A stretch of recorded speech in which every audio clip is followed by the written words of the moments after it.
ವಯಸ್ಸಿನ ಅಂತರ ಗೊತ್ತೇ ಇಲ್ಲ, ಅಂಕಲ್ ಆಂಟಿ ಅಂತಾರಲ್ಲ.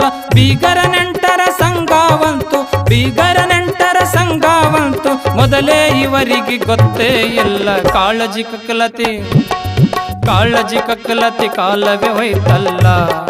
ಈ ಕಲಿಯುಗದಾಗ ದುಡ್ಡಿನ ಕಿಮ್ಮತ್ತ ಹೆಚ್ಚಾಗಿ ಹೋಯ್ತಲ್ಲ. ಕಾಳಜಿ ಕಕ್ಕಲತಿ ಕಾಲವೇ ಹೋಯ್ತಲ್ಲ. ಈ ಕಲಿಯುಗದಾಗ ದುಡ್ಡಿಗೆ ಕಿಮ್ಮತ್ತ ಹೆಚ್ಚಾಗಿ ಹೋಯ್ತಲ್ಲ. ಹಡೆದವರಿಗೆ ನೋಡೋದಿಲ್ಲ, ಒಡ ಹುಟ್ಟಿದವರಿಗೆ ಕಿಮ್ಮತ್ತಿಲ್ಲ. ಹಡೆದವರಿಗೆ ನೋಡೋದಿಲ್ಲ, ಒಡ ಹುಟ್ಟಿದವರಿಗೆ ಕಿಮ್ಮತ್ತಿಲ್ಲ. ಕಾಕ ಮಾಮ ಅಣ್ಣ ಅತ್ತಿಗೆ, ಕಾಕ ಮಾಮ ಅಣ್ಣ ಅತ್ತಿಗೆ ಎಂಬುವ ಪದಗಳೇ ಮರೆಯಾದವಲ್ಲ. ಕಾಳಜಿ ಕಕ್ಕಲತಿ ಕಾಲವೇ ಹೋಯ್ತಲ್ಲ. ಈ ಕಲಿಯುಗದಾಗ ದುಡ್ಡಿಗೆ ಕಿಮ್ಮ